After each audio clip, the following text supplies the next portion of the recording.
السلام علیکم ورحمۃ اللہ وبرکاتہ۔ بزرگوں، بھائیوں، بہنوں اور عزیزوں، پچھلے جمعے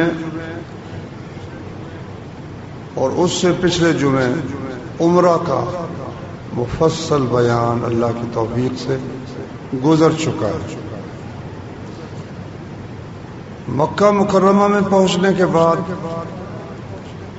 عمرہ ادا کر کے احرام کھول دیا جاتا ہے، پھر حج کے موقع پر نئے سرے سے حج کا احرام باندھا جاتا ہے۔ درمیان میں یہ دن ہے، کوئی پہلے چلا جاتا ہے، کوئی ٹھہر کر۔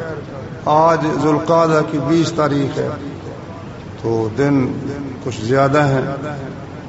جو قریب جائیں گے ان کے لیے تھوڑے دن رہ جائیں گے۔ بہرحال وہ عمرہ ادا کر کے احرام کھول دیں، اپنا شلوار قمیص لباس پہنے، خوشبو لگائیں، کوئی کسی قسم کی پابندی احرام کی نہیں۔ البتہ ذوالحجہ کا چاند نظر آنے کے ساتھ یہ جو دن ہے نا، 10 دن پہلے ذوالحجہ کے، اور پھر 10ویں کے ساتھ 11واں، 12واں اور 13واں دن، یہ بہت فضیلت والے دن ہیں۔ صرف مکہ مکرمہ میں ہی نہیں بلکہ دنیا کے جس خطے میں بھی مسلمان رہتے ہیں ان کے لیے یہ بہت نیکی اور عبادت کے دن ہیں۔ صحیح بخاری میں ہے کہ رسول کریم صلی اللہ علیہ وسلم نے فرمایا: ما من ایام العمل الصالح فیہن احب الی اللہ من هذه الایام العشر، کوئی ایسے دن نہیں ہیں جن میں عمل صالح اللہ تعالیٰ کو ان 10 دنوں سے زیادہ پیارا۔ ان 10 دنوں میں اللہ کو ہر نیک عمل، نماز، روزہ، تکبیر، تسبیح، لا الہ الا اللہ کہنا، سخاوت کرنا، روزے رکھنا، نفل، کیونکہ فرض کا درجہ تو بہرحال اونچا ہی اونچا ہے نا، اس کا مقابلہ تو ہو نہیں سکتا۔ اسی طرح سے جتنے بھی نیکی کے کام ہے، کسی کی مدد کرنا، جہاد فی سبیل اللہ کرنا، فرمایا اور سال کے کوئی ایسے دن نہیں جن میں ان دنوں سے بڑھ کر اللہ کو عمل صالح محبوب ہو۔ لوگوں نے کہا: یا رسول اللہ، جہاد فی سبیل اللہ بھی نہیں؟ فرمایا: جہاد فی سبیل اللہ بھی نہیں، مگر وہ شخص جو راہ جہاد میں نکلا اور پھر اپنے مال اور جان میں سے یہ سب کچھ خطرے میں ڈالا اس نے، اور پھر کوئی چیز واپس لے کر نہیں آیا، اس کے متعلق نہیں کہہ سکتے کہ یہ صرف ان 10 دنوں کا ہی افضل ہے۔ اس کے لیے تو کوئی موسم کی قید ہی نہیں ہے۔ کسی موسم میں بھی اگر اس حد تک بندہ پہنچ جاتا ہے کہ وہ شہید فی سبیل اللہ ہو جاتا ہے، پھر نہیں کہہ سکتے کہ جو ان 10 دنوں میں شہید ہوا وہ زیادہ بہتر ہے، یہ نہیں کہہ سکتے، وہ بہتر ہی بہتر ہے۔ اس کے علاوہ اچھا، اب اس کا کئی مطلب عجیب نکالتے، کہتے جی دیکھو جی، تم کہتے ہو جہاد بڑا عمل ہے، فلاں بڑا عمل ہے، تو اللہ کے رسول نے فرمایا ان دنوں کا عمل صالح جو ہے دوسرے دنوں کا عمل اس سے زیادہ پیارا ہو ہی نہیں سکتا۔ اچھا، اب اس کا یہ مطلب نکلا کہ ایک نیک عمل ہے، سبحان اللہ کہنا ہے، نیک عمل ہے، تو یہ دوسرے دنوں کے جہاد فی سبیل اللہ سے بھی افضل ہو گیا؟ نہیں، یہ نہیں مطلب اس کا۔ مطلب ان دنوں کے اللہ اکبر کہنا وہ دوسرے دنوں کے اللہ اکبر کہنے سے زیادہ ثواب رکھتا ہے۔ اسی طرح سے سخاوت کرنا، اسی طرح دوسرے اعمال کرنا، بڑی فضیلت اس کی رسول اللہ صلی اللہ علیہ وسلم نے بیان فرمایا۔ اس لیے اللہ تعالیٰ نے وَاذْكُرُوا اللَّهَ فِي أَيَّامٍ مَعْلُومَاتٍ، اور ایک جگہ فرمایا معدودات۔ ایام معلومات جو ہے نا، یہ 10 دن ہے، 10 دن، ان میں اللہ کا ذکر کثرت سے کرنا۔ یہاں بھی اس لیے صحابہ کرام کا عمل صحیح بخاری میں ہے کہ وہ ان دنوں میں نمازوں کے بعد بستر پر بیٹھے ہوئے، بازاروں میں چلتے پھرتے ہوئے اللہ اکبر کثرت سے کہتے ہیں، اللہ اکبر، اللہ اکبر، لا الہ الا اللہ اللہ اکبر وللہ الحمد. اور یہ بھی ایک حدیث ہے کہ رسول اللہ صلی اللہ علیہ وسلم نے فرمایا، صحیح بخاری میں ہے، جس شخص کا قربانی کرنے کا ارادہ ہو وہ ذوالحجہ کا چاند دیکھنے کے بعد اپنے بالوں اور ناخنوں اور جسم کے جو ہیں جلد وغیرہ اس سے کوئی چیز نہ اتروائے. یہ حکم ہے رسول اللہ صلی اللہ علیہ وسلم. صرف اس کے لیے جس کا قربانی کا ارادہ، جس کا قربانی کا ارادہ نہیں ہے اس کے لیے کوئی پابندی نہیں. تو خیر نبی کریم صلی اللہ علیہ وسلم نے عمرہ ادا کر کے احرام نہیں کھولا، باقی سب کو کہا کھول دو، لیکن خود اور چند آپ کے ساتھی جو اپنے ساتھ قربانی کے جانور لے کر آئے تھے انہیں کہا عمرہ ادا کرو اور احرام کی حالت میں ہی رہو.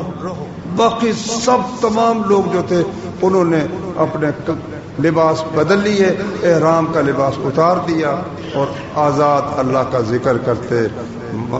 نبی صلی اللہ علیہ وسلم تو ایک جگہ جا کر ٹھہر گئے نا بطحا میں، اور باقی آئے نہیں آ کر طواف روزانہ نہیں کرتے تھے.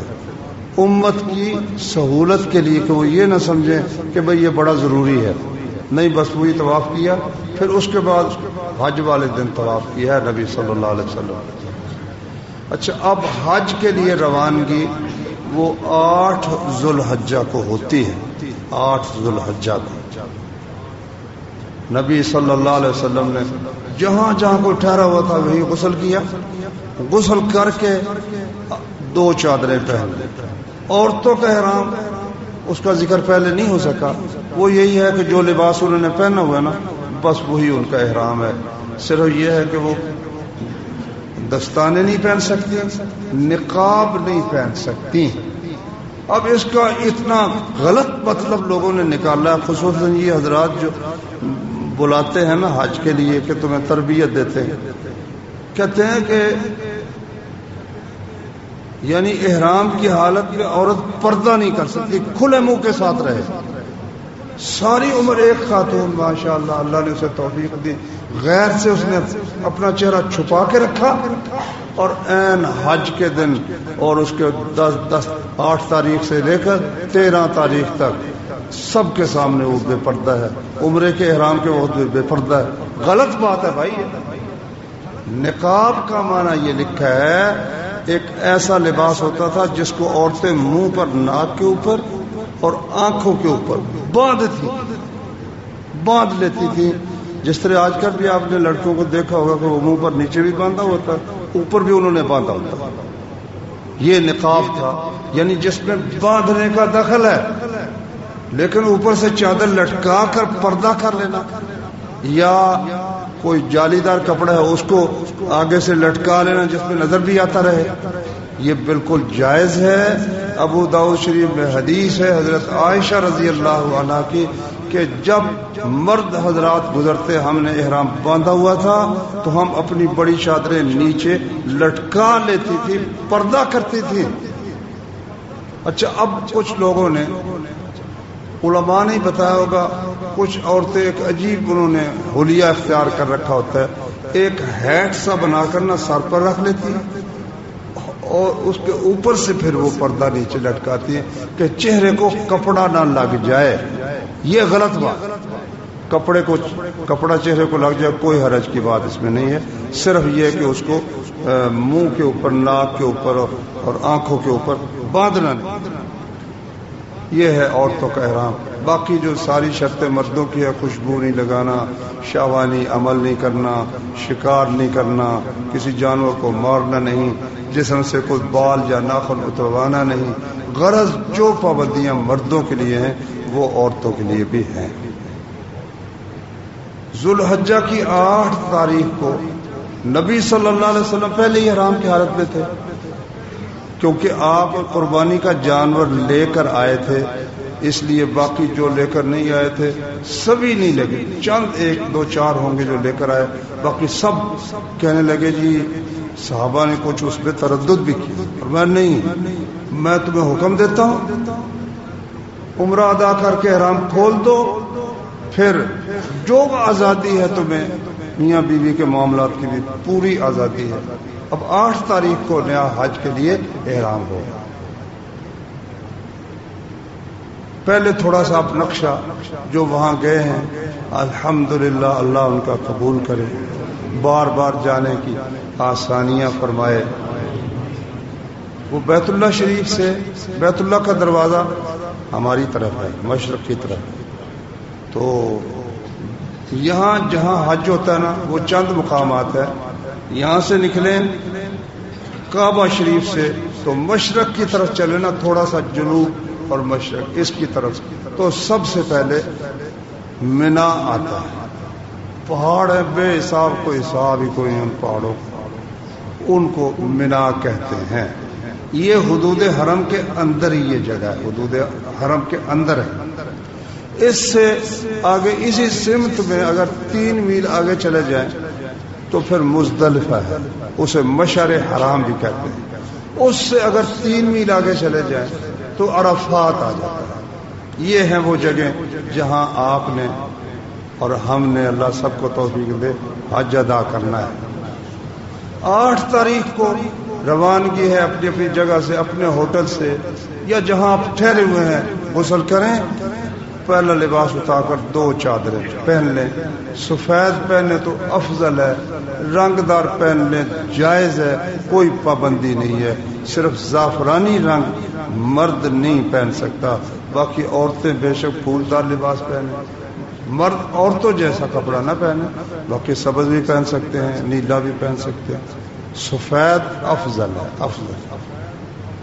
یہ ایک کفن کی گویا کیفیت ہے، دنیا کی ہر چیز سے کنارہ کش ہو کر، ہاں جی، اللہ کے فقیر بن کر، سر ننگا ہے، ایک چادر نیچے باندھی ہوئی ہے، ایک چادر اوپر لی ہوئی، اور روانگی ہے منا کی طرف۔ پہلے منا میں جانا ہے جو 3 میل کے فاصلے پر، اور کیا کہتے ہوئے جانا ہے؟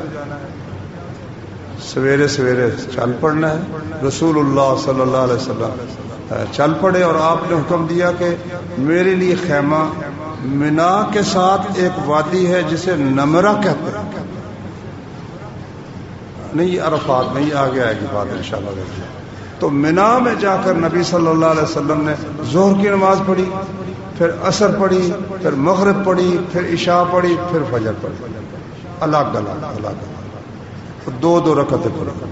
جنہوں نے مکے کے تھے انہوں نے بھی 2 رکعتیں پڑھی ہیں، یہ نہیں کہ وہ شہر ان کا ہے تو اس لیے وہ 4 رکعتیں پڑھیں۔ رسول اللہ صلی اللہ علیہ وسلم نے 2 رکعتیں پڑھی۔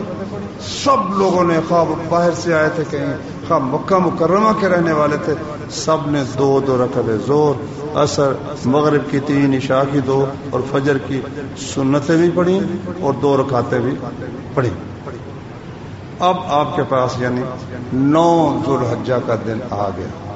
8 ذو الحجہ دن جو گزرا ہے نا، جس میں سب لوگ منا میں جا کر، منا میں خیمے پہلے لگے ہوتے ہیں۔ آج کل آگ بہت لگتی تھی تو سعودی عرب، اللہ ان کو جزائے خیر دے، انہوں نے تحقیق کر کر کے، تبدیلیاں کر کر کے اب پکے خیمے لگا دیے۔ ایسا کپڑا ہے جس کو آگ لگتی نہیں، اس کو آگ نہیں لگتی، ماشاءاللہ۔ بہت شاندار انتظام ان لوگوں نے حاجیوں کے لیے کیا ہے۔ تو بہرحال وہاں منا میں سامان اپنا وہیں رکھنا ہے۔ 9 تاریخ کو کہتے ہیں یوم عرفہ۔ اب ہم نے عرفات کے لیے روانہ ہونا ہے 9 تاریخ کو۔ نبی کریم صلی اللہ علیہ وسلم چل پڑے، زور سے پہلے پہلے وہاں پہنچنا ہے۔ تو درمیان میں پڑھنا کیا جاتے ہوئے، صحابی کہتا ہے کوئی ہم میں سے تکبیریں پڑھتا تھا، اللہ اکبر اللہ اکبر لا الہ الا اللہ اللہ اکبر اللہ اکبر وللہ الحمد اللہ اکبر کبیرہ اللہ اکبر کبیرہ والحمد للہ کثیرہ وسبحان اللہ بکرۃ واصیلا، اور کچھ کہتے تھے لبیک اللہم لبیک۔ ایک بات رہ گئی، بھائی احرام باندھنا کیسے ہے؟ وہی جس طرح عمرے کا تھا نا کہ کپڑے غسل کر کے کپڑے پہن لینے، کہ پھر 2 رکعتیں پڑھنی ہے، کوئی نہیں 2 رکعتوں کو کہیں ذکر نہیں ہے، کوئی ذکر نہیں کہیں۔ بس غسل کرنا ہے, کپڑے بدلنے ہیں اور کہنا لبیک اللہم لبیک, اور کہنا لبیک حجتن, لبیک حجن کہہ رہو یا لبیک بالحج کہہ رہو, کیونکہ حج کے لیے اب ہم احرام باندھ رہے ہیں. تو 9 تاریخ مرکزی دن ہے حج کا.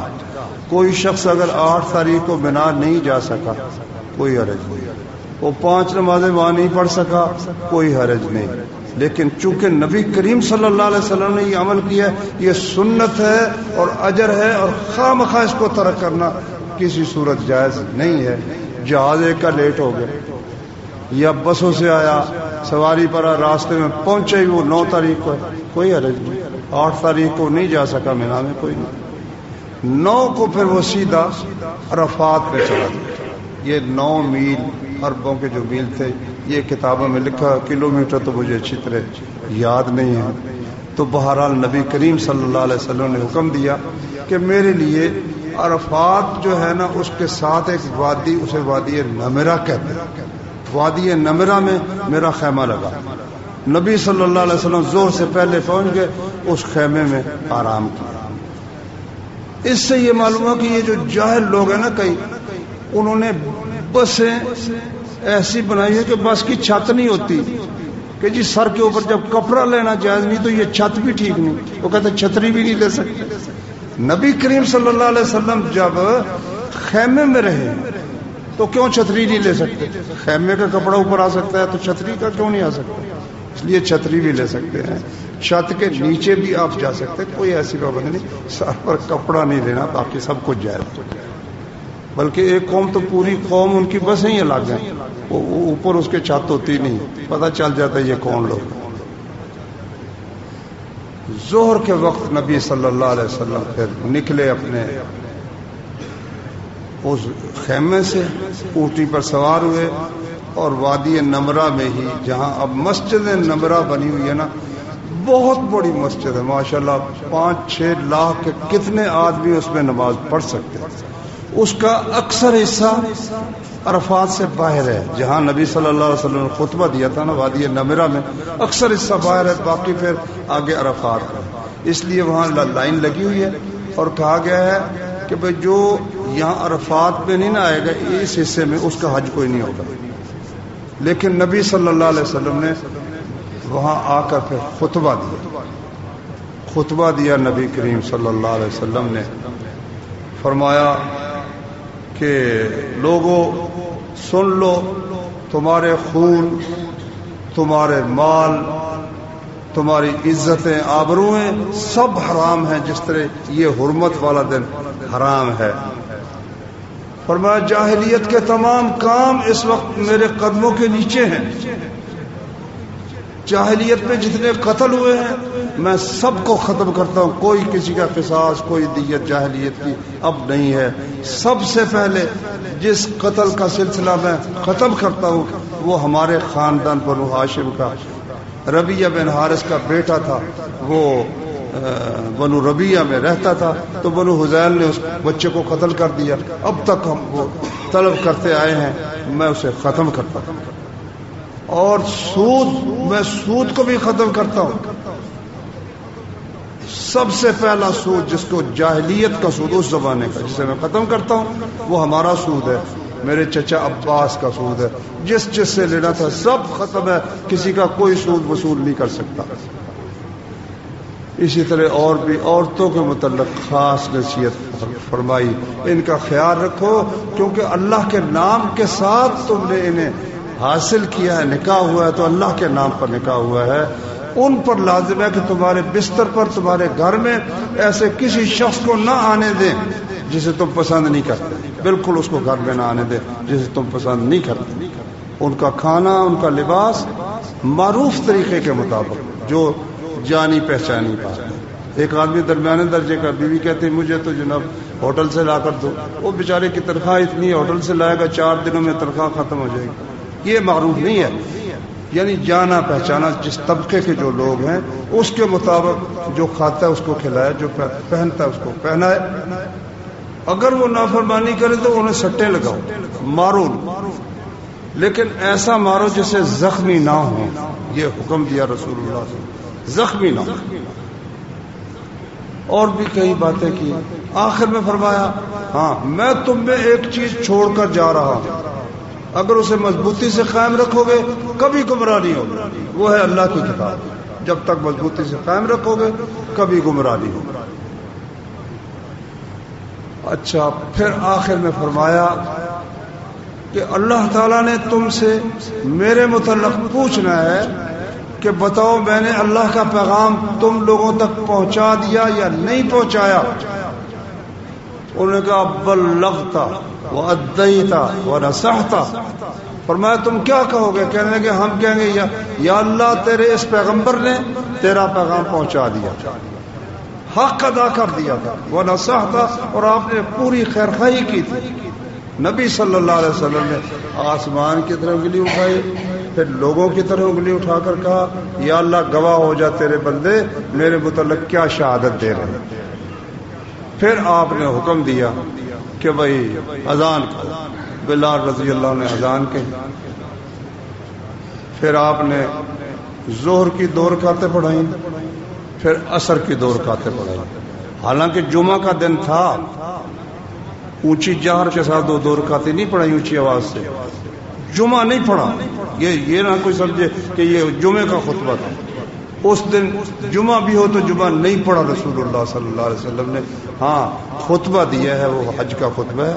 اس کے بعد اچھا اب کئی لوگ عجیب ہیں, سب لوگوں نے رسول اللہ صلی اللہ علیہ وسلم کے پیچھے 2 رکعتیں پڑھی. مکے والوں نے بھی, مدینے والوں نے بھی, شام والوں نے, دنیا جہان سے جو لوگ آئے ہوئے تھے.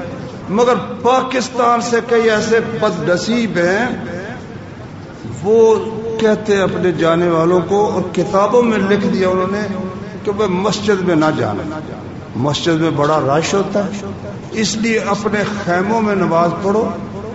ظہر کی نماز ظہر کے وقت پر پڑھو, عصر کی نماز عصر کے وقت پر پڑھو, اور پوری 4 رکعتیں پڑھو. کیونکہ 15 دنوں سے زیادہ دن انہوں نے وہاں نہ ٹھہرنا. ان کا مذہب اپنا بنایا ہوئی ہے کہ 15 دن سے جس کا زیادہ رہنے کا ارادہ ہے وہ پوری پڑھے. اب یہ اللہ کے بندے بجائے اس کے مسجد میں جائیں.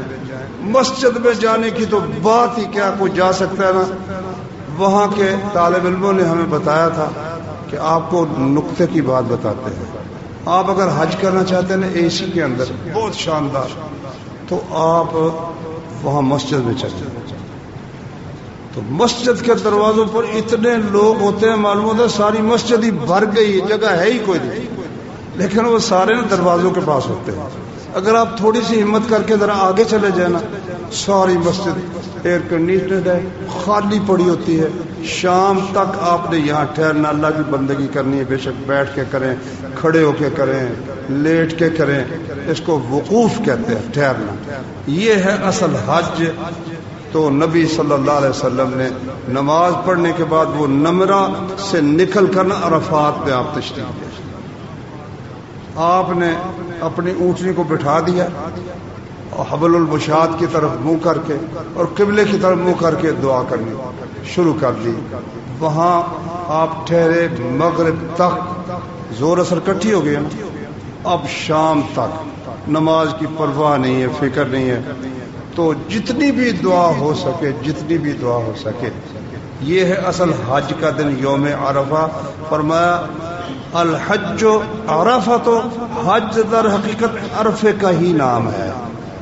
حج کا سب سے بڑا جو رکن ہے ایک عرفہ, ایک احرام باندھنا, اس کے بعد جو بیت اللہ کا طواف. باقی جو ہیں وہ واجبات ہیں, رسول اللہ صلی اللہ علیہ وسلم نے کیے ہیں. لیکن اگر اتنا کام اگر وہ کر لے کہ عرفات میں چلا جائے, مزدلفے میں, اور بیت اللہ کا طواف اور سعی کر لے, حج اس کا پورا. ایک بندہ آیا قربانی کے دن, کہتا یا رسول اللہ میں بنو طے کے پہاڑوں سے چلا ہوں, یمن میں تھے یہ پہاڑ, تو وہاں سے میں چلا ہوں اور کوئی جگہ میں نے جو راستے میں ٹیلا احرام باندھ کے آیا ہوں وہی میں ٹھہر کر میں نے اللہ سے دعا کی ہے, میرا حج ہے یا نہیں. فرمایا نبی کریم صلی اللہ علیہ وسلم نے, یہ آپ اس وقت مزدلفے میں تھے, جو شخص فجر کی نماز یہاں مزدلفے میں آ کر پڑھ لے, فجر کی نماز اس سے پہلے دن کے وقت 9 9 ذوالحجہ کو دن کے کسی وقت یا آگے رات 10ویں رات کے کسی وقت مزدلفے سے عرفات سے ہو کر آ جائے نا، وہاں سے گزر کر آ جائے، حج اس کا ہو رسول اللہ صلی اللہ علیہ وسلم. یہ یعنی اتنا اہم رکن ہے عرفات کے دن. فرمایا رسول اللہ صلی اللہ علیہ وسلم افضل ما قلت انا والنبیون قبلی، سب سے افضل جو ہے نا کلمہ جو اور عرفے کے دن میں نے اور مجھ سے پہلے تمام انبیاء کہتے چلے آئے ہیں وہ یہ لا الہ الا اللہ وحدہ لا شریک لہ لہ الملک ولہ الحمد وہو علی کل شیء قدیر. پھر دعائیں اپنے لیے، دوستوں کے لیے، مسلمان تمام مسلمانوں کے لیے، ہاں جی اسلام کی عزت اور سربلندی کے لیے. وہاں سارے دوست یاد آ جاتے ہیں. یہ اللہ کا کوئی خاص کرم ہے، وہاں سب یاد آتے ہیں. سب کے لیے خلوص دل سے اور کھلے دل سے، جو کینہ کپٹ ہے نا اس کو دفع کر کے، جو آپ کے مخالف ہیں جن سے وہ عداوت ہے نا ان کے لیے زیادہ دعا کی کوشش کرنی چاہیے، ان کے لیے زیادہ دعا کی کوشش کرنی چاہیے تاکہ دل کے اندر وہ جو قدورتے ہیں وہ بھی نکل جائیں اور اللہ تعالیٰ معاملات ہمارے ان کی اصلاح فرمائے.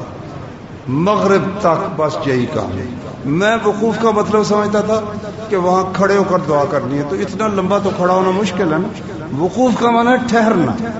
نبی صلی اللہ علیہ وسلم نے ویسے بڑی دھوپ میں کھڑے ہو کر وہ دعا کر رہے تھے. صحابی کہتا آپ کھڑے تھے، دھوپ بڑی سخت تھی، آپ کھڑے ہو کر دعا کر رہے تھے. ٹھیک ہے، کھڑے ہو کر جتنی دعا ہو سکے قبلے کی طرف منہ کر لینا عرفات میں. اور خاص جگہ وہ جہاں پہاڑی ہے، کئی لوگ اس پہاڑی پر چڑھتے ہیں، کوئی اس کا فائدہ نہیں ہے. صحابی کہتا ہے ہم بڑی دور ایک جگہ پر تھے عرفات میں، ہمارے پاس ایک پیغام لے کر آیا رسول اللہ صلی اللہ علیہ وسلم کا کہ بھائی تم جہاں جہاں ہو وہیں پر ہی وقوف کرو اور دعائیں کرتے رہو، یہاں آنے کی ضرورت نہیں ہے. عرفات سارے کا سارا موقع ہے، جہاں کوئی ٹھہر گیا ماشاءاللہ تو وہیں پر دعائیں کرو. سورج غروب ہونے تک نبی صلی اللہ علیہ وسلم دعائیں کرتے ہیں. اچھا منا سے جب یہاں آنا ہے نا تو سامان سارا منا میں رکھ کر آتا ہے، کھانے پینے کی چیزیں وہ تھوڑی بہت وہاں سے مل جاتی ہیں، تو باقی کوئی سامان وہیں منا وہیں خیموں میں رکھ کر آتے ہیں. اب سورج غروب ہونے تک یہ عمل کرنا ہے. جب سورج غروب ہو گیا تو کون سی تاریخ شروع ہو گئی؟ ہاں بھائی 10 ذوالحجہ. کافروں کی تاریخ کب شروع ہوتی ہے؟ 12 بجے. ہماری تاریخ سورج غروب ہونے کے ساتھ شروع ہو جاتی ہے. 10 ذوالحجہ کو نبی کریم صلی اللہ علیہ وسلم سورج غروب ہوا، تھوڑی سی زردی بھی ختم ہو گئی تو پھر آپ واپس چل پڑے، نماز نہیں پڑھی. سورج غروب ہونے سے پہلے وہاں سے نکلنا جائز نہیں. سعودی حکومت ماشاءاللہ اس کا بڑا بندوبست کرتی ہے، کیونکہ جاہلوں کی تو اور خصوصاً بسوں والے جو ہوتے ہیں نا وہاں ایجنٹ، ان کی کوشش تھی جلد از جلد پھیرا لگا کر پھر اگلے لے جائیں. وہ بالکل نہ بند رکھتے، تمام راستے بند کر دیتے. سورج غروب ہوتے وقت وہ پھر کوئی گولا چھوڑتے ہیں ایک نشانی کا، اذان تو نہیں نہ کہہ سکتے. بہرحال سورج غروب ہونے کے بعد پھر راستے کھل جاتے ہیں ماشاءاللہ. سب لوگ اللہ کے فضل سے پھر واپس عرفات سے مزدلفہ، جسے چھوڑ کر مینا سے چلے تھے، مزدلفہ راستے میں چھوڑ کر عرفات میں چلے گئے. اب عرفات سے واپس ہم نے مغرب راستے میں ایک جگہ نبی صلی اللہ علیہ وسلم ٹھہرے، اپنے پیچھے بٹھایا ہوا تھا اونٹنی پر حضرت اسامہ رضی اللہ عنہ. تو پیشاب کیا، تھوڑا سا وضو کیا، سادہ سا مختصر سا. انہوں نے کہا جی نماز کا، نماز جہاں نہیں نماز آگے جا کے پڑھی. مغرب کی نماز پھر آپ نے جب آپ مزدلفہ میں آئے، جسے مشعر حرام بھی قرآن میں کہا گیا ہے، اذان کہلوائی. اذان کہلوا کر آپ نے مغرب کی 3 رکعتیں پڑھی، ایک اقامت کہی، پھر دوسری اقامت کہہ کر عشاء کی 2 رکعتیں پڑھی. اس کے بعد ہماری جو کتاب ہے نا حج کی حکومت دیتی تھی پہلے، اس میں لکھا کہ یہ رات بڑی فضیلت والی ہے، اس میں قیام کریں، تسبیح کریں، اللہ کا ذکر کریں. نہیں، ساری بات ہی غلط ہے. نبی صلی اللہ علیہ وسلم عشاء کی نماز پڑھ کر لیٹ گئے. زندگی میں یہ ایسی رات ہے کہ تہجد نبی صلی اللہ علیہ وسلم نے نہیں پڑھی. فجر تک آپ لیٹے رہے, فجر کو اٹھے اور آپ نے پھر عام وقت سے پہلے ہی فجر کی نماز پڑھ لی. عام وقت جو ہے نا وہ تھوڑا سا 10-12 منٹ 20 منٹ کا فرق ہوتا ہے. فجر طلوع ہوتے ہی اذان کہہ کر ساتھ ہی نبی صلی اللہ علیہ وسلم نے اور صبح کی 2 سنتیں پڑھی اور فجر کی نماز پڑھی. اب یہ 10 ذو الحجہ کا دن ہو گیا, پہلے رات تھی اب دن ہو گیا. اب واپسی ہے منا میں, جہاں سے ہم چلے تھے نا وہیں پر آنا ہے 10 تاریخ کو. تو نبی صلی اللہ علیہ وسلم وہاں مشعر حرام پہاڑی کے پاس دعائیں کرتے رہے. سورج طلوع ہونے سے پہلے وہاں سے چل پڑے. البتہ اتنا کیا کہ جو خواتین تھی نا کمزور, عبداللہ بن عباس 13 سال کے تھے, اچھے گھبراہٹے تھے لیکن جوان نہیں تھے, ان کو اپنی عزیزوں بیویوں کے ساتھ اور جو رشتہ داریں تھے ان کے ساتھ آدھی رات کو پہلے ہی بھیج دیا کہ تم بھائی ہجوم ہونے سے بھیڑ ہونے سے پہلے چلے جائیں. اس لیے اب بہت سے لوگ نا وہ رات کو ہی عشاء کی نماز مغرب عشاء پڑھ کر کچھ دیر ٹھہر کر وہاں سے چل پڑتے ہیں. ٹھیک ہے, اس کی بھی گنجائش ہے. اگر آدمی کمزور ہے, اس کے ساتھ عورتیں ہیں اور اس طرح ہجوم کا خطرہ ہے تو رات ہی چل پڑے, کوئی حرج کی بات نہیں. نماز فجر کی راستے میں پڑھ لے. تو نبی کریم صلی اللہ علیہ وسلم تو سورج غروب ہونے سے پہلے چلے اور اس راستے پر چلے جو 3 پہاڑیاں تھیں, جمرات, جمر عقبہ بڑی جس کو بڑا شیطان کہہ لیتے ہیں, اور درمیانہ اور چھوٹا. بڑے جمرے پر آپ آ گئے. راستے میں لبیک, یعنی لبیک ان سارے دنوں میں 8 کو بھی 9 کو بھی لبیک بھی کہنا ہے, باقی استغفار جو دعائیں کرنی کرے. تو نبی صلی اللہ علیہ وسلم وہ جمرہ عقبہ بڑی پہاڑی پر آئے, اونٹنی پر سوار تھے, 7 کنکر فرمایا. کنکر ایسے نہیں موٹے جو کسی کو زخمی کرے, چنے کے برابر یا چنے سے تھوڑے سے بڑے, بس اس سے زیادہ. کوئی جو ہے کوئی بیوقوف جاہل کئی وہاں چھتر چلا رہے ہوتے ہیں, ان کے خیال میں وہ شیطان کو مار رہے ہوتے. اللہ حدیث میں کہیں نہیں آیا کہ یہ شیطان کو مارا جاتا ہے. صرف اس لیے ہے, آپ نے فرمایا یہ اس لیے ہے اللہ کا نام بلند کرنے کے لیے ایک نشانی بنا دی بھی, یہاں تم نے کنکر مارنے اور ساتھ کہنا اللہ اکبر, الگ الگ کر کے, ایک اللہ اکبر, پھر دوسری اللہ اکبر, پھر تیسری اللہ اکبر. اور اللہ اکبر پہلی کنکری کے ساتھ ہی لبیک کہنے کا سلسلہ ختم ہے. اب اس کے بعد لبیک کا سلسلہ نہیں ہے, یہاں تک لبیک کہنا. اس کے بعد پھر نبی صلی اللہ علیہ وسلم آئے قربان گاہ پر. 100 اونٹ تھے, نبی صلی اللہ علیہ وسلم 60 اونٹ لے کر آئے تھے, اور حضرت علی رضی اللہ عنہ یمن سے اونٹ لائے تھے. آپ نے ان کو شریک کر لیا. 100 اونٹوں میں صرف 2 آدمی شریک تھے, ایک نبی کریم صلی اللہ علیہ وسلم اور ایک حضرت علی رضی اللہ تعالی عنہ. اپنے ہاتھ سے نہر کی. نہر کیا ہوتا ہے؟ یہاں کئی جاہل لوگ نا اونٹ کو بکری کی طرح لٹا کر ذبح کرتے ہیں, کئی بٹھا کر ذبح کرتے ہیں, کئی اس کی گردن پر 7 چوڑیاں پھیرتے ہیں. سب جہالت. ہونا یہ چاہیے کہ اونٹ کو کھڑا کر کے بایاں گھٹنا اس کا باندھ دیا جائے, وہ 3 ٹانگوں پر کھڑا ہوگا, بسم اللہ واللہ اکبر پڑھ کر یہ جہاں سے گردن شروع ہوتی ہے اس گڑے میں وہ چھرا یا نیزہ مار دیا جائے اور پیچھے ہٹ جائے. بس وہ خون کا پرنالہ گرے گا, 2-4 دفعہ اونٹ اچھلے گا, 1-8 دفعہ پیچھے پھرتا پھرتا آخر کار وہ پہلو کے بل گر پڑے گا. 63 اونٹ نبی صلی اللہ علیہ وسلم نے اپنے ہاتھ کے ساتھ کی. باقی حضرت علی کو کہا کہ آپ نہر کا. پھر آپ نے حکم دیا بھئی 100 کے 100 اونٹ جو ہے نا, ان کے گوشت کا ایک ایک بوٹی لے کر نا ایک دیگ میں ڈالو.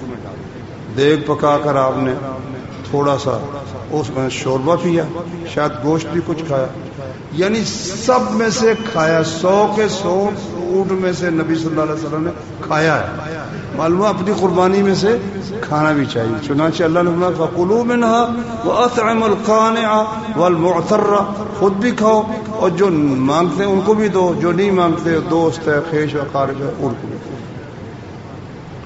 اس کے بعد پھر نبی صلی اللہ علیہ وسلم نے سر منڈا دیا، اس طرح پھیرا.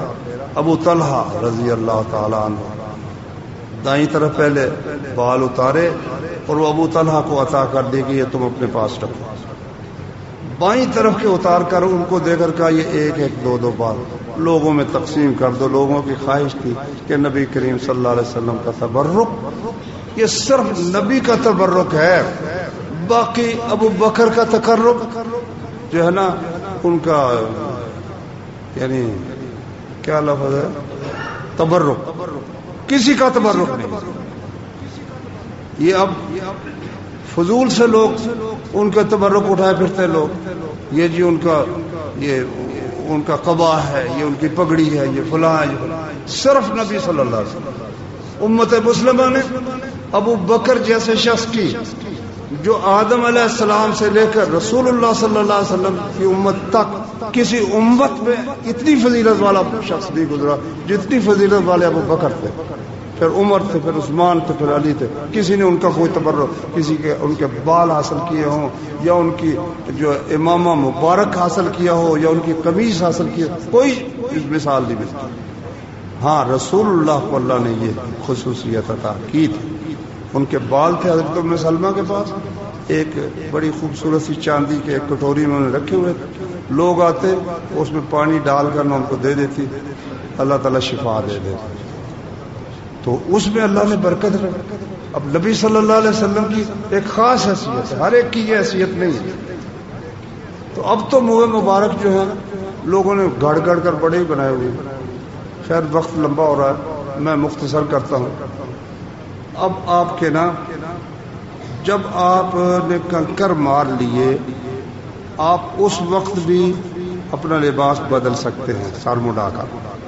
قربانی اگر نہیں کی نا قربانی بعد میں ہو جائے. ایک شخص آیا اس نے کہا جی میں نے قربانی کرنی تھی، میں تو پہلے سر منڈا بیٹھا تھا، میں چلو قربانی بعد میں کر. ایک نے کہا جی میں قربانی کر بیٹھا ہوں، میں نے کنکر تو ابھی مارے ہی نہیں، میں کنکر بعد میں مار. جو بھی پوچھا گیا نا آگے پیچھے کا اور میں کر لوں. تو اب ایک عمل رہ گیا ہے بیت اللہ شریف کا طواف. کنکر بھی مار لیے، قربانی بھی ہو گئی اور سر مڈا کر لباس بدل لے. اب بدل لے، بے شک بیت اللہ کا طواف نہیں، لباس بدل لے. تمام پابندیاں ختم ہیں، صرف بیوی کے پاس ابھی تک نہیں جا سکتا جب تک بیت اللہ کا طواف نہ کرے.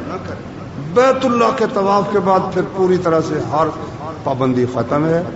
تو نبی صلی اللہ علیہ وسلم نے ظہر تک وہاں ظہر کے وقت پہنچے، طواف کیا اور سعی آپ نے نہیں کی کیونکہ آپ قران کر رہے تھے، حج قران. باقی سب نے سعی بھی کی. اب یہ دن ہے ہمارے پاس 10ویں کا، 11ویں پھر آ جانا میں نام رات نہیں ٹھہرنا. 11ویں کو، 12ویں کو، 13ویں کو، 13ویں تک قربانیاں بھی کرو، اللہ کا ذکر کرو، علماء سے ملو، دوستوں سے ملو. یہ اللہ کے ذکر کے دن ہیں. طواف ایک شخص نہیں کر سکا 10 تاریخ کو، کوئی حرج نہیں، رات کر لے، 11 کو کر لے، 12 کو کر لے، 13 کو کر لے. کسی خاتون کے ایام ایسے آ گئے نماز نہیں پڑھنی، کوئی حرج نہیں. وہ مطلب ہے کہ باقی سارے کام کر کے احرام کھول دے، لیکن جب تک طواف نہیں کرے گی حج اس کا مکمل نہیں ہوگا. 8-10 دن بھی رکنا پڑ جائے نا رک جائے، اس کے بعد جس دن طواف کر لے گی حج اس کا مکمل ہوگا. اب یہ اجازت ہے کہ بے شک آپ 11 تاریخ کو پھر ظہر کے بعد تینوں جمروں کو کنکر مار دیں اور 12 کو کنکر مار کر آپ کو اجازت ہے آپ واپس مکے میں آ جائیں، اپنے وطن چلے جائیں اور 13 تک ٹھہرے تو الحمدللہ زیادہ ثواب ہے. اللہ کے نبی 13 تک ٹھہرے تھے. آپ نے یہ حکم دیا کہ بھائی جب جہاں سے آپ نے روانہ ہونا ہے مکہ مکرمہ سے حج والے لوگ، تو آخری عمل ان کا بیت اللہ کا طواف ہونا چاہیے. اس کو طواف وداع کہتے ہیں.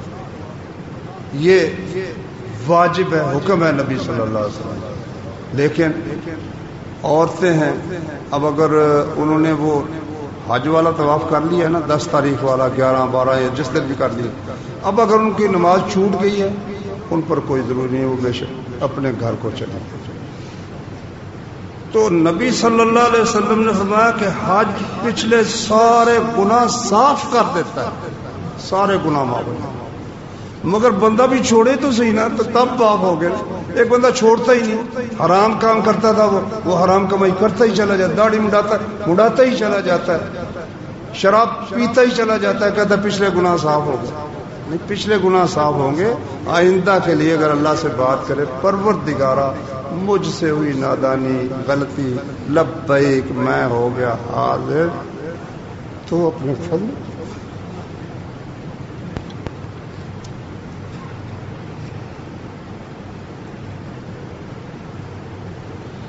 چھوڑنے سے بات نہیں، ڈٹے رہنے سے بات نہیں بنتی. اللہ تعالی ہمیں حج مبرور عطا فرمائے. وآخر دعوانا ان الحمدللہ رب العالمین. یہ انشورنس کے متعلق بھائی نے پوچھا ہے. انشورنس جو ہے اس میں 2 حرام کام ہیں. ایک حرام کام تو یہ ہے کہ اس میں کچھ معلوم نہیں کہ جس نے پیسے جمع کرانے ہیں اس کو فائدہ ہوگا یا کمپنی کو فائدہ ہوگا.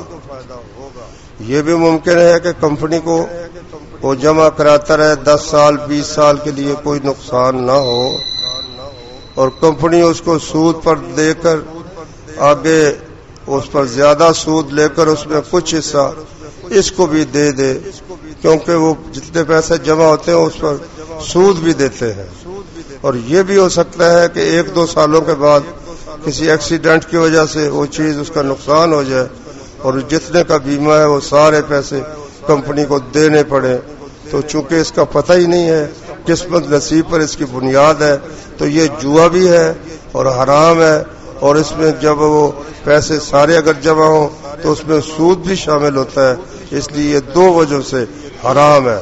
باقی آپ جو کہہ رہے ہیں کہ بعض اوقات وہ کہتے ہیں بھی نفع نہیں ہوا، کوئی نقصان ہوا ہے، یہ بالکل غلط ہے، دھوکہ ہے. حقیقت میں وہ سود دیتے ہیں. اگر وہ یہ کہے کہ بھئی ہو سکتا ہے تمہارا نقصان ہی ہو جائے، تو کون ان کے پاس جاتا ہے؟ کوئی ان کے پاس نہیں جاتا. یہ صرف لوگوں کو دھوکہ دینے کے لیے انہوں نے یہ بات کی ہوئی ہے. جب سجدہ کے بعد قیام کے لیے کھڑے ہوتے ہیں تو کیا ہاتھ زمین پر لگاتے وقت ہاتھ کھول کر اٹھے یا بند کر کے وضاحت فرمائیں؟ کچھ لوگ تو یہ کہتے ہیں کہ بھئی ویسے ہی زمین پر ہاتھ لگانے کے بغیر ہی سجدے سے اٹھے تو اسی طرح پاؤں کے اوپر سیدھا ہی کھڑا ہو جائے. حالانکہ رسول اللہ صلی اللہ علیہ وسلم نے فرمایا کہ جب دوسرے سجدے سے اٹھو تو پھر بیٹھ جاؤ، اور اتنے بیٹھو کہ تسلی تمہیں ہو جائے، تسلی کے ساتھ بیٹھ جاؤ، پھر اٹھ کر کھڑے ہونا ہے. تو پھر اٹھ کر حدیث میں آتا ہے کہ نبی صلی اللہ علیہ وسلم دونوں ہاتھوں کا سہارا لے کر اٹھتے تھے. اب ایک حدیث میں یہ بھی ہے کہ جس طرح آٹا گوندتے وقت مٹھی بند ہوتی ہے اس طرح مٹھی بند ہوتی تھی. مگر اس حدیث پر بعض لوگ کلام بھی کرتے ہیں کہ یہ صحیح نہیں ہے. بہرحال یہ تو صحیح بخاری کی حدیث ہے کہ ہاتھوں کے سہارے سے اٹھتے تھے. اس لیے سیدھا قدموں پر بغیر سہارے کے اٹھنا یہ غلط ہے. زمین پر اپنے ہاتھ رکھ کر خواہ وہ کھلے سیدھے رکھے کھلی انگلیوں کے ساتھ یہ بھی ٹھیک ہے، اور یا وہ مٹھی بند کر کے زمین کا سہارا لے کر اٹھے یہ بھی درست ہے. رکن یمانی سے حجر اسود تک ربنا آتنا فی الدنیا والی دعا پڑھنا درست ہے؟ درست ہی نہیں، سنت ہے. نبی کریم صلی اللہ علیہ وسلم رکن یمانی سے حجر اسود تک یہ دعا پڑھتے تھے، ربنا آتنا فی الدنیا حسنۃ وفی الآخرۃ حسنۃ وقنا عذاب النار. یہ سوال ہے کہ استخارہ کسی سے کروایا جا سکتا ہے؟ آج کل یہ کام عام ہو گیا ہے کہ استخارہ کرنے والے لوگ جگہ جگہ بیٹھے ہیں، کیا ان کے پاس جانا درست ہے یا بندہ خود کرے؟ پہلی بات تو یہ ہے کہ استخارے کا معنی لوگوں نے بہت ہی غلط کیا ہے۔ وہ کہتے ہیں استخارے سے پتہ چل جاتا ہے کہ یہ کام ٹھیک ہے یا ٹھیک نہیں، کرنا چاہیے یا نہیں کرنا چاہیے۔ یہ معنی 100% غلط ہے۔ آئندہ کی بات کسی کو معلوم نہیں ہو سکتی، وہی بند ہو گئی، اب کسی پر وہی نہیں اترے گی۔ اس لیے یہ جتنے استخارے اس مقصد کے لیے کیے جاتے ہیں سب غلط ہے، دھوکہ ہے کہ یہ رشتہ یہاں کر دو ٹھیک ہے، یا نہیں یہاں نہیں کر رہا، یہ ٹھیک نہیں ہے، میں نے استخارہ کیا۔ جھوٹ بولتے ہیں، کچھ خبر نہیں، اپنے پاس سے گھڑے ہوئے استخارے ہیں۔ حدیث میں جس استخارے کا ذکر ہے اس میں یہ ہے کہ جب تم میں سے کوئی شخص کسی کام کا پکا ارادہ کر لے، مشورہ بھی کیا، ایک بات طے کر لی، اب اس کو اللہ کے سپرد کرنے کے لیے کہ یا اللہ میں یہ کام کرنے چلا ہوں، مجھے کچھ پتہ نہیں، تو جانتا ہے میں نہیں جانتا، اور تو قدرت رکھتا ہے میں نہیں رکھتا، یا اللہ اگر یہ کام میرے حق میں بہتر ہے دنیا میں اور دین میں معیشت میں تو میری قسمت میں کر دے اور برکت کر دے، اور اگر میرے لیے بہتر نہیں تو مجھے اس کام سے ہٹا دے، بس یہ، اور جو میرے لیے بہتر ہے اس کو میری قسمت میں کر دے۔ اب اس میں یہ کہا ہے کہ پتہ چل جائے گا کہ یہ ٹھیک ہے یا ٹھیک نہیں ہے، تو یہ خود ہی کرنا چاہیے اللہ کے سپرد کام کرنے کے لیے۔ اگر کوئی شخص کسی کو معاف کر دے تو اس کو کیا اجر ملے گا؟ نبی صلی اللہ علیہ وسلم نے فرمایا جو شخص کسی کو معاف کر دے اللہ تعالیٰ اس کی عزت میں اضافہ کر دے گا، اللہ تعالیٰ اس کی عزت بڑھا دے گا۔ یہ نہیں کہ وہ اس کی بے عزتی ہو گئی، بلکہ اللہ تعالیٰ اس کو زیادہ عزت عطا فرمائے گا۔ فوت شدہ والدین کو ثواب بھیجنے کے لیے اس کی اولاد کیا کیا عمل کریں؟ سب سے بہتر تو جو ہے نا وہ یہ ہے کہ اس کے لیے دعا کرے، کیونکہ حدیث میں آتا ہے جب آدمی فوت ہو جاتا ہے تو اس کا عمل کا سلسلہ منقطع ہو جاتا ہے، مگر صدقہ جاریہ سے یا نیک اولاد جو اس کے لیے دعا کرے یا کوئی علم جس سے لوگ فائدہ اٹھاتے رہے، تو نیک اولاد کا کام اپنے والدین کے لیے باقاعدگی کے ساتھ دعا کرنا ہے۔ ہاں اگر صدقہ کریں تو صدقے کا ثواب بھی اس کو پہنچتا ہے، حدیث میں آتا ہے۔ اس کے علاوہ کوئی قرآن پڑھ کر ثواب بخشے یا نماز پڑھ کر یا ایسا کوئی کام کرے تو اس کا ثواب پہنچنا یہ ثابت نہیں ہے۔ ہاں اگر اس کا حج رہتا ہے تو وہ بھی اس کی طرف سے کر سکتا ہے، اور روزے اگر کوئی رہتے ہیں تو وہ بھی اس کی طرف سے اس کو رکھنے پڑیں گے۔ اگر کوئی شخص عمرہ پر جائے تو ایک سفر میں ایک ہی عمرہ کرے یا زیادہ عمرے کر سکتا ہے؟ کر سکتا ہے بھائی، کر سکتا ہے، کوئی حرج نہیں۔ اگر کسی شخص کی غیر موجودگی میں اس کی غیبت چغلی الزام لگائے جائیں تو کیا یہ درست ہے کہ غیبت کرنے والے اپنی نیکیاں اس شخص کو دیتے ہیں؟ ہاں بھائی یہ تو ٹھیک ہے، کیونکہ قیامت کے دن اس نے اس پر ظلم کیا ہے نا، تو ظلم کا بدلہ قیامت کے دن اس کو دینا پڑے گا، تو پھر وہاں چیز تو ہوگی کوئی نہیں، تو پھر وہ جو مطالبہ کرنے والا وہ کہے گا یا اللہ اس کے پاس جب نہیں ہے تو مجھے اس کی نیکیاں دلواؤ، تو نیکیاں جب ختم ہو جائیں گی تو پھر کہے گا کہ پھر میرے جو گناہ ہے اس پر ڈالو، تو یہ ٹھیک ہے بات۔ بعض لوگ دور سے ہی ہاتھ ہلا کر سلام کرتے ہیں، منہ سے نہیں بولتے، کیا یہ سلام درست ہے؟ ہاں بھائی ہاتھ ہلا کر سلام کرتے ہیں یہ ٹھیک ہے، لیکن منہ سے بھی ساتھ بولنا چاہیے۔ اذان دینے والا ہی اقامت کہے، کیا یہ حدیث درست ہے؟ اس حدیث میں تو کچھ کلام ہے کوئی راویوں کے اندر، لیکن بخاری شریف میں حدیث ہے کہ بلال رضی اللہ عنہ کو حکم دیا گیا کہ اذان کے 2 کلمے کہے اور اقامت کا ایک کلمہ کہے۔ یہ دلیل ہے کہ اذان بھی بلال کو کہی گئی اور اقامت بھی ان کے ذمہ ہی لگائی گئی، تو یہ صحیح حدیث ہے۔ اس لیے جو اذان کہے اسی کو اقامت کہنی چاہیے۔ دو سجدوں کے درمیان کون سی دعا پڑھنی چاہیے؟ زیادہ صحیح سند والی تو دعا ہوئی ہے رب اغفر لی رب اغفر لی، اتنی دفعہ پڑھے کہ سجدے کے برابر وقت ہو جائے، کیونکہ بخاری شریف میں حدیث ہے کہ نبی صلی اللہ علیہ وسلم کا رکوع اور رکوع سے اٹھ کر کھڑا ہونا اور سجدہ اور دو سجدوں کے درمیان یہ برابر ہوتا تھا، سوائے آخری اتحیات کے اور سوائے پہلے قیام کے، باقی سب برابر ہوتا تھا۔ تو رب اغفر لی اتنی دفعہ پڑھے کہ وہ سجدے کے برابر ہو جائے۔ اور ایک وہ جو دعا پڑھتے اللہم اغفر لی وارحمنی واہدنی، سند اس کی کچھ کمزور ہے مگر وہ دعا بھی اچھی دعا ہے۔ بندہ جب حج پر جائے یا عمرہ پر تو زیادہ عمرے کرے یا طواف؟ فضیلت کے اعتبار سے وضاحت فرمائیں۔ دونوں ہی ٹھیک ہے، دو جو کر سکتا ہے کرے، عمرے بھی کر سکتا ہے طواف بھی کرے۔ اگر اولاد کوئی گناہ یا غلط کام کرے تو اس کا گناہ اس کے فوت شدہ والدین کو ملتا ہے؟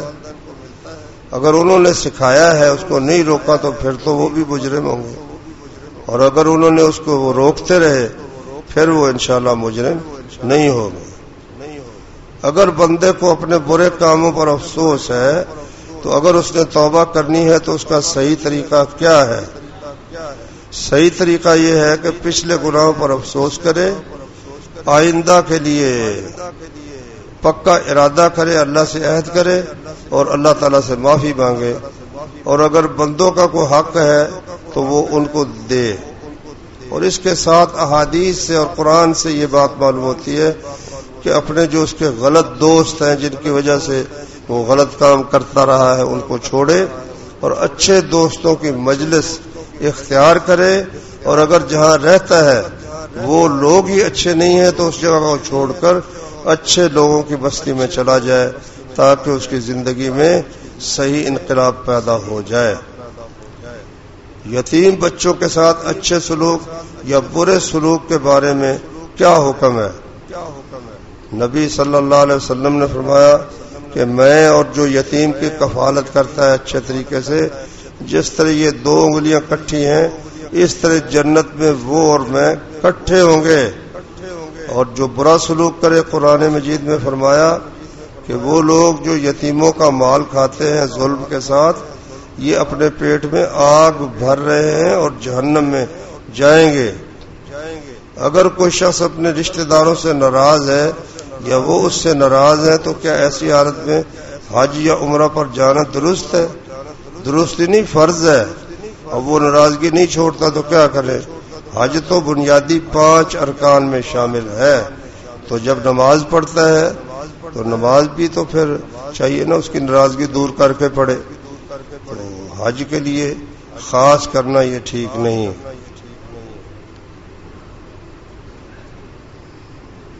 بعض حضرات کہتے ہیں کسی سے بد کلامی یا زیادتی ہو جائے تو آپ اس سے معافی مانگ لیں، اگر وہ آپ کو معاف نہ بھی کرے تو آپ کی معافی ہو جاتی ہے۔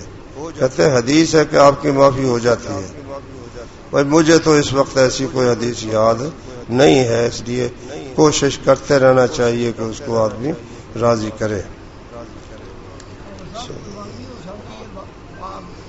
فوت شدہ کی طرف سے قربانی، نبی صلی اللہ علیہ وسلم اور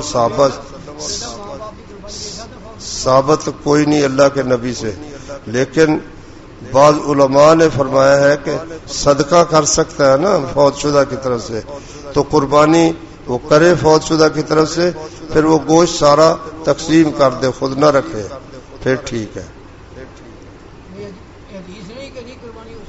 حدیث کوئی نہیں قربانی کرن دی، اللہ دے نبی نے کوئی نہیں کی تھی۔